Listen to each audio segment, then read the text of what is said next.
வந்து வராகி அம்மனோட டிவோட்டிஸ் நாங்கள் எல்லாருமே. எனக்கு கடவுள் சுத்தமாக நம்பிக்கை கிடையாது. எனக்கு தேவையில்லாத வேலைம்மா, டைம் வேஸ்ட்டு, நீ வேலையை பருப்போ அப்படின்னு. ஆனால் அம்மா என்ன கேட்டாங்களோ அது ஒரு 39 டேஸில் 2 வருஷம் நடக்காத விஷயம் 39 டேஸில் நடந்ததை நான் பார்த்தேன். இவங்க விஷயத்தில் மாட்டிகிட்டு இருந்தேன்ல, அப்போவும் நான் வேறு வழி இல்லாமல் எதுவும் வேலை வெட்டிக்கு போகாமல் காலங்காலத்தில் இருந்து அந்த அம்மாவை முன்னாடி உட்காந்து காலையிலையும் நைட்டு 12 மணிக்கும் உட்காந்து கும்பிட்டுட்டு இருப்பேன். அப்போல்லாம் ஏதோ மேஜிக் மாதிரி இருக்கும். இதெல்லாம் ஏன் நடந்துச்சு, எப்படி நீங்கள் இந்த ஸ்டேஜுக்கு வந்தீங்கன்னெலாம் கேட்டால் எனக்குலாம் பதில் தெரியாது. ஒரு விக்கிரகம் மாதிரி வாங்கி வந்து வச்சோம். சரியான கஷ்டம். ஐயோ சரியான கஷ்டம். சாப்பாட்டுக்கே கஷ்டமாயிடுச்சு. நான் 2 வாட்டி சொல்லி 2 வாட்டி எவ்வளோதான் நீங்கள் தாங்குவீங்க வலி. எடுத்து கோயிலில் வச்சிடுங்கன்னு சொல்லி அது ஒரு வாட்டியும் சொல்லும்போது எங்களுக்கு ஏதாவது ஒரு மூலியமாக எங்களுக்கு தெரியும். இப்போ எங்களுக்கு ஏதாவது ஒரு எக்ஸ்ட்ராவாக ஒரு நல்ல விஷயம், போனஸாக ஒரு நல்ல விஷயம் நடத்தினாலுமே நாங்கள் உட்காந்து பேசுவோம். அன்றைக்கி நம்ம அப்படி இருந்தோம்ல, இப்போ இவ்வளோ சேஞ்ச் வந்திருக்கு, இது எல்லாத்துக்குமே ஒரு ரீசன் இருக்குது, அந்த கடவுள் இதுதான் சொல்லிட்டு. உங்கள் சத்யாவில் இப்பொழுது ஆடி அதிரடி தள்ளுபடி. டெய்லி லோஜியை வெல்னஸ் சுகர், வெள்ளை சர்க்கரையில் நல்ல சர்க்கரை. i5 housing and properties. தேடுறதை விடுங்க, தேர்வு செய்யலாம் வாங்க. கால் 9962255757. வந்து நீங்கள் விலாகுன்னு எங்கேயாவது ஒரு இடத்துக்கு போவீங்க அப்படின்னு சொல்லி ஒரு ரீலாக போடுவீங்க. ஆனால் எப்பயுமே போகிறது முடியுற இடம் வந்து கோவிலாக தான் முடியுது. இப்போ எனக்கு கோவில் நீங்களே அறிமுகப்படுத்திட்டீங்க. 2 பேரும் கிளம்பி எங்கேயும் 30 கோவில் சம்திங் ஏதோ ஒரு கோயிலாக போயிட்டு இருப்பீங்க. இப்போ எவ்வளோ ஸ்பிரிச்சுவல் இருந்து ஆன்மீகத்தில் எவ்வளோ நம்பிக்கை ரெண்டுத்துக்கும்? ஏன்னா ஃபேமிலியாகவே வந்து ஃபுல்லாக ஆன்மீகம் அப்படி வெரி ஸ்பிரிச்சுவல். எங்கள் லைஃப் வந்து டேர்ன் ஆனதெல்லாம் வந்து ரொம்ப எல்லாரும் லைஃப்லையும் என்ன கஷ்டம் இருக்கும், அது வேறு சொல்லக்கூடாதுன்னு பார்க்குறேன் நான். எல்லாரும் கஷ்டம் பற்றி பேசிக்கிட்டு. ஸோ நாங்கள் அடுத்த கேள்வி அதான் கேட்பேன். நாங்கள் ஒரு 10 இயர்ஸ் நாங்கள் கொஞ்சம் ஒரு சொந்த வீட்டிலலாம் இருந்து கொஞ்சம் ஓரளவுக்கு பரவாயில்ல இருந்தோம். இவெல்லாம் ரொம்ப மோசம். இவன் பிறந்ததுக்கு அப்புறத்துலேருந்து இவர் பட்ட கஷ்டம்லாம் நான் இல்லை பார்க்குறதுக்கு. நான் வந்து வேலூரில் இருந்தேன், இவர் சென்னையில். பால் வாங்குறதுக்கு கூட காசு இல்லாமல் அம்மா டிகாஷன் போட்டு, குழந்தையில டிகாஷன் போட்டு கொடுத்து, அது எதோ மெழுகுவத்தியில் கேஸ் கூட இல்லாமல் மெழுகுவத்தியில் ஏற்றிலாம் இவனுக்கு கொடுத்ததா என்கிட்ட சொல்லுவாங்க. நான் பார்க்கல, ரொம்ப பட்டாத கஷ்டம். ஒரு 6 இயர்ஸ்க்கு முன்னாடி வரைக்குமே அம்மா வந்து இந்த ஃப்ரீ பஸ் வரும் தெரியும்ல உங்களுக்கு, அதுக்கு ஃப்ரீ பஸ்ஸுக்காக 2.5 மணி நேரம் உட்காந்துருப்பாங்க பஸ் ஸ்டாண்ட், வடபழனி பஸ் ஸ்டாண்டில். என்கிட்டயும் காசு இருக்காது. நானும் அப்போது படிச்சுட்டு இருந்தேன். எனக்கும் ரொம்ப டல் ஆயிடுச்சு. எங்கள் அம்மா இவ்வளோ நேரம் உட்காந்துருப்பாங்க, ஃபோன் ஒன்றும் பஸ்ஸு வரலடா. அங்கேருந்து விருகம்பாக்கம் வர்றதுக்கு காசு இல்லாமல் அது. ஆனால் அது இப்போ நல்லா ஆயிட்டோம், அது வேறு விஷயம். எல்லாரும் நடக்கிறது தானே, அதெல்லாம் நாங்கள் சொல்கிறது இல்லை. இதெல்லாம் வந்து நிறைய பேர் இன்ஸ்பைர் தான் ஆக போகுது. அதுதான் எல்லார் வாழ்க்கையிலும் நடக்கிறது தானே. இதை வேற ஒரு விஷயமா சென்டிமெண்ட் போட்டு சொல்ல வேணாம். நானும் எந்த இன்டர்வியூலையும் அப்படியே சொல்கிறதில்ல. ரொம்ப இவங்க இப்போ தான் 3 இயர்ஸாக தான் வந்தாங்கல்ல, இவங்களுக்கு தெரியாது. டிகாசன் கொடுத்து இந்த பையனை வளர்க்குறது அப்படின்னு சொன்னப்போ உங்களுக்கு ஒரு மகனா இருந்தாலும் என்னால் எதுவும் பண்ண முடியலையே அப்படிங்கிற ஒரு அதெல்லாம் ரொம்ப வலிக்கும். எங்கள் அம்மா முடியாமல், எங்கள் அம்மா வீட்டில் குக்கிங்கில் தான் இருந்தாங்க. அம்மா வந்து குக்காக இருந்தாங்க. நிறைய ஒரு வீட்டில் குக்காக இருந்தாங்க. ஆமாம், குக்காக இருந்தாங்க. ரெஸ்டாரண்ட்டில் குக்காக இருந்தாங்க. அம்மா குக்கு. ஒரு நாளைக்கு 4-5 வீட்டில் குக் பண்ணிட்டு தான் வருவாங்க. அது ஒன்றுமே பண்ண முடியலடா உன்னால் அப்படின்றதே ஒரு பெரிய ஒரு இதுவாக இருக்கும். அம்மா முடியாமல் வேலைக்கு போவாங்களா, கழுத்தில் ஒன்றும் இருக்காது, எதுவுமே கையில் 10 ரூபா இருக்காது. ஏன் உன்னால் ஒன்றுமே பண்ண முடியல? நானும் ஏதோ ட்ரை பண்ணிட்டு கொஞ்சம் நல்லா இருந்தோம். இந்த லவ் விஷயம் கொஞ்சம் நடந்ததில்ல, அதில் ஃபுல்லாக ட்ராப் ஆயிடுச்சு எனக்கு. அப்போ அந்த போயிட்டு வந்துட்டு என்னடா இது அப்படின்ற ஒரு இது. சரி, எல்லார் லைஃப்லையும் எல்லாரும் அவங்க கதையை போய் கேட்டால் இன்னும் மோசமாக இருக்கும். நீ உனக்கு தங்குறதுக்கு வீடு இருக்குது, சாப்பாடு ஏதோ கிடைக்குது, அதே பரவாயில்ல உனக்கு அப்படின்னு சொல்லிட்டு நான் அப்படியே தள்ளிட்டு போயிடுவாது. ஸோ இப்போ கொஞ்சம் லைஃப் நல்லா மாறி இருக்கு. ஓகே, மாறி இருக்கு. சூப்பர், நல்லாவே மாறி இருக்கு. ஆக்சுவலாக இப்போ தான் வந்து புது வீட்டுக்கு வேறு போயிருக்கீங்க. ஆமாம், அந்த வீட்டிலேருந்து அதுக்கப்புறம் 3 வீடு மாறிட்டோம். இப்போ பரவாயில்ல. சூப்பராக இருக்குது. அதே மாதிரி டச் விட்டு இது வந்து இன்னமும் வந்து நல்லா வளரணும். ஆனால் ஆன்மீக மேலே எப்படி நம்பிக்கை வந்துச்சு உங்களுக்கு? ஆன்மீகம் தான், அதை சொன்னல, இந்த வராகி அம்மனோட டிவோட்டிஸ் நாங்கள் எல்லாருமே. எனக்கு கடவுள் சுத்தமாக நம்பிக்கை கிடையாது. நான் அதை பற்றிலாம் அதெல்லாம் ரொம்ப விளையாட்டாக பேசுகிற ஆள் நான். யாராவது சாமிலாம் வந்தால் கூட நான் பெருசாலாம் எதுவும் பண்ண மாட்டேன். வீட்டில் ரொம்ப அம்மா வந்து ஒரு டைமில் அந்த வராகின்ற அந்த இது எடுக்கும் போது நானுமே எதுக்கு இதெல்லாம் தேவையில்லாத பண்ணிட்டு இருக்க, போய் வேலையை பாரு. காலங்காலத்தில் எழுந்து உட்காந்து ஏதோ மந்திரம்லாம் பண்ணி ஓமெல்லாம் பண்ணிட்டு இருப்பாங்க. ஐயோ கம்மா அப்படின்னு எழுதுவாங்க அம்மா அந்த நோட்ல.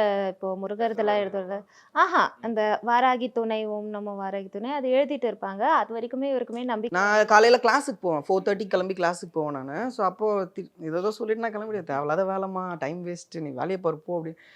ஆனால் அம்மா என்ன கேட்டாங்களோ அது ஒரு 39 டேஸில் 2 வருஷம் நடக்காத விஷயம் 39 டேஸில் நடந்ததை நான் பார்த்தேன். ஆனால் எனக்கு நடக்கலல்ல, அதில் நான் நம்பலை. அது ஏதோ ஒரு ஃப்ளூக்கில் நடந்துச்சு. இவங்க விஷயத்தில் மாட்டிகிட்டு இருந்தேன்ல, அப்போவும் நான் வேற வழி இல்லாமல் வேற யாரையும் சோர்ஸ் பண்ணாமல் சும்மா இருக்கிறோமேன்னு சொல்லிட்டு நான் கும்பிட்ட ஒரு விஷயம். காலங்காத்தால 4:30 மணிக்கு எழுந்து இதையே ஒரு வேலையாக செஞ்சுக்கிட்டு பைத்தியகாரத்தனமாக இருக்கும் பார்த்தீங்கன்னா. எதுவும் வேலை வெட்டிக்கு போகாமல் காலங்காத்தால எழுந்து அந்த அம்மாவை முன்னாடி உட்காந்து காலையிலையும் நைட்டு 12 மணிக்கும் உட்காந்து கும்பிட்டுட்டு இருப்பேன். அதுக்கப்புறம் எனக்கு நம்பிக்கை போயிடுச்சு. 1 மாதம் ஆகிட்டு நடக்கலை. இதுக்கு மேலே இதெல்லாம் வேஸ்ட் நம்மளுக்குன்னு சொல்லிட்டு நான் அதை விட்டுட்டு நான் மறுபடியும் வேற சோர்ஸில் ஏதாவது ட்ரை பண்ணலாம்னு சொல்லிட்டு அந்த வேலைக்கு போயிட்டேன்.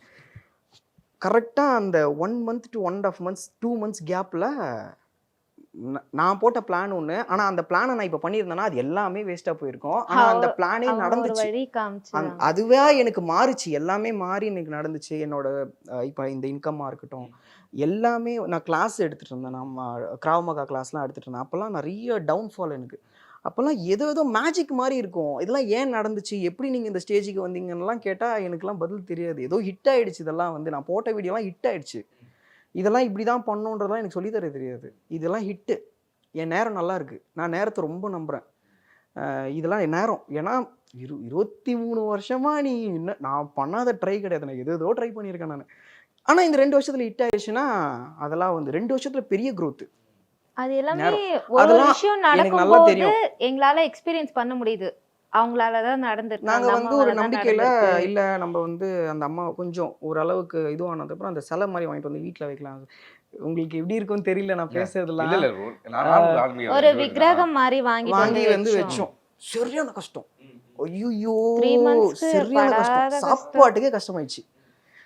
வீட்டில் ஒத்த பைசால ₹1 இல்லை வீட்டில். நான் அப்படியே தேடுறேன். இந்த பேப்பர் கடையிலலாம் இருக்கும்ல, தேடுறேன். ஒன்றுமே இல்லை. வாடகை 4 மாதம் கட்டணும். இவனுக்கு ஸ்கூல் ஃபீஸ் கட்டணும். வீட்டில் சாப்பாடு இல்லை, எண்ணெய் பாக்கெட் இல்லை. இவரு வாயிலிருந்தே வந்துருச்சு, வேண்டாம் நம்ம நீங்கள் அந்த தயவு செய்து அம்மாக்கு அந்த கஷ்டம் சாமியை கொடுக்க எடுத்துட்டு போயிட்டு வேணாம். எங்கேயாவது வச்சிருங்க. ஏன்னா நம்மளுக்கே இங்க ஒண்ணுமே இல்லாம இருக்கு. அந்த அம்மா இருந்தாங்கன்னா அவங்களுக்கு டெய்லி நம்ம ஏதாவது ஒண்ணு இது படைக்கணும். நம்மளுக்கே முடியல, அவங்களுக்கும் கஷ்டம் கொடுக்க வேணாம். எத்தனை போய் வச்சிடலாம்னு முடிவு நான் பண்ணியாச்சு. 2 வாட்டி சொல்லி 2 வாட்டி எவ்வளோதான் நீங்கள் தாங்குவீங்க வலி? முடியல. அதுக்கப்புறம் சாப்பாடு தான் பசி. ஃபோன் நான் எல்லாருக்கிட்டையும் கேட்டுட்டேன். கடன்லாம் கேட்டு அந்த கடன்லாம் ஓவர் ஆயிடுச்சு. இதுக்கு மேலே கடை கொடுக்க மாட்டாங்க. ஃப்ரெண்ட்ஸ் கிட்ட மட்டும் தான் நான் கேட்பேன். ஒரு 1000 2 யார்கிட்டயும் இல்லை. எல்லாமே காலேஜ் போகிற பசங்க. எப்படி இருக்கும்? இதுக்கு மேலே என்னால் முடியல, நீங்கள் போட்டுருங்க தூக்கி அப்படி. எடுத்து கோயில்ல வச்சிருங்கன்னு சொல்லி சொல்லி சொல்லி அது ஒரு வாட்டியும் சொல்லும்போது எங்களுக்கு ஏதாவது ஒரு மூலியமா எங்களுக்கு தெரியும். வேண்டாம், அந்த மாதிரி எடுத்துன்னு போய் வீட்டுக்கு வந்த பிறகு அவங்கள வெளியே அனுப்பக்கூடாது. அவங்க அந்த மாதிரி தான் கஷ்டம் சரி, இவனுக்கு கொடுப்பாங்க. அக்கௌண்ட் ஓப்பன் பண்ணோம். 4 நாளில் அக்கௌண்ட் பிளாக் ஆயிடுச்சு. அதுவும் பிளாக் ஆயிடுச்சு. ஏஜுக்கு அப்படியே உங்களுக்கு எப்படி இருக்கும்? எனக்கு பால்கனியில் சரியாக மாட்டின்னு இருக்கேன் ப்ரோ. நான் ஒரு பக்கம் கடன், ஒரு பக்கம் நான் ஒருத்தன் தான் பார்த்துட்டு இருக்கேன். அப்போ அம்மாவும் வந்து கம்மி சேலரி தான். நான் 6 பேர் 7 பேர்னா நீங்கள் ஒரே ஆள் சென்னையில் என்ன பண்ணுவீங்க? அதுவும் மெயின் ஏரியா, அந்த விருகம்பாக்கன்றதெல்லாம் மெயின் ஏரியா. நீங்கள் என்ன பண்ணுவீங்க? உங்களுக்கு படப்படன்னு ஆகிடும் உங்களுக்கு. நான் அப்படியே முழிச்சுன்னு இருக்கேன். நைட்டு என்ன பண்ண அழையே வந்துருச்சு எனக்கு. நைட்டு நான் 2 மணிக்கு தனியாக போய் அழுகுறேன். பயப்படாதா ஒன்றும். ஆனால் அந்த ஒரு நாள் எனக்கு ஏதோ ஒரு ஷூட்டுன்னு சொல்லிட்டு கால் வந்தது. இந்த மாதிரி நீங்கள் கொரியோகிராஃபி பண்ணணும் அப்படின்னு சொல்லிட்டு. அதில் தான் எனக்கு ஏதோ ஒரு 15,000 நம்ம வந்தது. அப்பா வீட்டில் அப்படியே ஒரே ஒரு வாடகை மட்டும் கொடுத்துட்டு அந்த சாப்பாடு மட்டும் கொஞ்சம் அப்படி. அதுக்கப்புறம் வந்து இவன் அக்கௌண்ட் 2 நாளில் ஓப்பன் ஆகிடுச்சு. ஓப்பன் ஆகிட்டு எனக்கும் சைடில் வேலை வர ஆரம்பிச்சிச்சு. நானும் கொஞ்சம் கிளாஸ் அப்படி இப்படின்னு போயிட்டு கொஞ்சமாக மாறுது. இவனுக்கு கொஞ்சம் கேம்பெயின் வருது. எனக்கு சைடில் எனக்கு நான் அந்த கிளாஸ் அந்த ஒர்க் அவுட் அதுலேருந்து அப்படியே லைஃப் கொஞ்சமாக மாறுது. கொஞ்சமாக சேர்த்து நான் அடுத்த வீட்டுக்கு போயிட்டேன். நான் இப்போ கூட அந்த நைட் அந்த 2 மணிக்கு அழுது எனக்கு ஞாபகம் வந்துட்டு போகும்.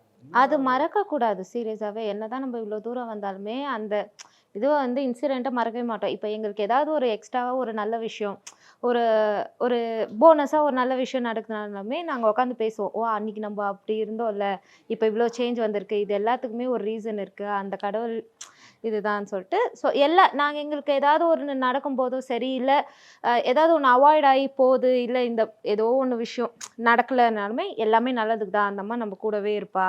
எல்லாமே அவங்க கூட கனெக்ட் பண்ணிக்கிறதுனால ஒரு ஒரு நல்ல ஒரு இதுவாக இருக்கு. எனக்கு கூட இந்த ரொம்ப அடிமட்டத்தில் இருக்கும்போது லைஃப் மாறும்டா அப்படி கடுப்பாக இருக்கும். கேட்கும்போது நடா மாறப்போகுது அப்படிதான். எத்தனை வருஷமாக மாறும்? அது மாறாது. அது அப்படியே தான் இருக்க போகுது. இன்னும் கொஞ்ச நாள் கஷ்டப்பட போகிறோம். இன்னும் அதுக்கு மேலே திரும்ப கஷ்டப்பட போகிறோம். இன்னும் ஒரு 50,000 சம்பளம் வரும், 40,000 சம்பளம் வரும். அப்படி தான் இருந்தது. ஆனால் மாறும், கண்டிப்பாக மாறும். அதால் தான் இவங்க வீடியோலலாம் நான் திரும்ப சொல்கிறது கண்டிப்பாக மாறும். எவ்வளோ அடிமட்டத்தில் வேணா இருங்க. நீங்கள் ஒரே ஒரு விஷயந்தான், யாருக்கும் கெட்டது மட்டும் பண்ணாமல் பாசிட்டிவாக திங்க் பண்ணிங்கன்னா கண்டிப்பாக மாறும். அது எப்போ மாறும்லாம் தெரியாது. எனக்குலாம் சரியான மேஜிக் ப்ரோ. எங்கள் ஃபேமிலிலாம் சரியான மேஜிக். எங்கள் ரிலேட்டிவ்ஸ்க்கு தெரியும் நாங்கள் யாருன்னு. அடி மட்டும் சரியான அடி. பட் அப்போ வந்து உங்களுக்கு இருந்திருக்கா மதிக்காமல் இருந்திருப்பாங்கல்ல? இருக்கும், நடக்கும். அது வந்து உணர முடியும். அது வந்து சொல்லிட்டாங்கன்ற உங்களுக்கு உணர முடியும். அத பார்க்கும்போது, ஒரு இடத்துக்கு போம்போது உங்களுக்கு அது நல்லாவே தெரியும்ல. உங்களுக்கு ஒரு இடத்துக்கு உங்கள மதிக்கலன்றது உங்களுக்கு ஃபீல் ஆகும்ல. அதெல்லாம் இருக்கும் தான். அது எனக்கு எனக்கு பெருசா நீ உன்கிட்ட காசு இல்ல, உன்ன மதிக்கல. போ வேலைய பாரு போ அப்படின்ற மாரி நானே தேத்தி நான் போயிடுவேன் நானு. அத ஒரு இதுவா இப்ப நம்ம வந்துட்டோம் அப்படின்றதுக்காக அவங்கள தப்பாலாம் பேசக்கூடாது. தப்பு அதெல்லாம் வந்து. ஏன்னா நான் சில பேர்லாம் பார்க்குறேன். அவங்க ரொம்ப அடிமட்டத்துலேருந்து சில பேர்லாம் வந்துடுறாங்க. வந்துட்டு ரொம்ப ஒரு மாரி மோட்டிவேஷனா பேசுறேன்னு சொல்லிட்டு அவங்களலாம் ஒரு மாரி அதெல்லாம் தப்பு. நம்ம அப்போ இருந்திருக்கோம் அந்த மாரி. நம்மள எந்த இதுல அவங்க இது அதெல்லாம் ஃப்ரீயா விட்டு நம்ம இப்ப நல்லா இருக்கோமா? வாய மூடின்னு கம்முன்னு இருக்கிறது நல்லது. யாரையும் எதுவும் பண்ணக்கூடாது நம்ம. ஸோ அதெல்லாம் நடந்திருக்கு. அதெல்லாம் இருக்குன்னு தான். ஆமா. சூப்பர். நீங்க சொல்லுங்க வந்து இந்த கஷ்டமே உங்களுக்கு தெரியுமா? உங்களுக்கு ஞாபகம் இருக்கா? தெரியும். இது மறக்கவே முடியாது. உங்களுக்கு என்ன இது டக்குன்னு ஞாபகம் வருது அப்படின்னா காசு இல்லாம இருந்தது என்ன? எனக்கு வந்து ஸ்கூல்ல ஃபீஸ் கட்ட முடியாது. எக்ஸாம் நடக்கும். எக்ஸாம்ல வந்து என்னை வெளியே நிற்க வச்சிருவாங்க. ஃபீஸ் கட்டலைன்னா வெளியே நிற்கணும். அதை வெளியே நிற்க வச்சிருவாங்க. அதுதான் எனக்கு ஞாபகம் வரும் எப்பவுமே. ஃப்ரெண்ட்ஸு கிட்டலாம் சொல்லுவேன், வாழ்க்கையே வெறுப்பா இருக்குடா, அந்த வயசுலயேவா? அரே வெறுப்பா இருக்குடா. ஒரே மாதிரி போவோம். எப்பதான் ஃபீஸ் கட்டுன்னு மேம்லாம் கேட்டுனே இருப்பாங்க. எனக்கு பதிலே வராது. என்ன சொல்றது? உங்கள் சத்யாவில் இப்பொழுது ஆடி அதிரடி தள்ளுபடி. டெய்லி லோஜியை வெல்னஸ் சுகர். வெள்ளை சர்க்கரையில் நல்ல சர்க்கரை. i5 housing and properties. தேடுறதை விடுங்க, தேர்வு செய்யலாம் வாங்க. கால் 9962 557 557.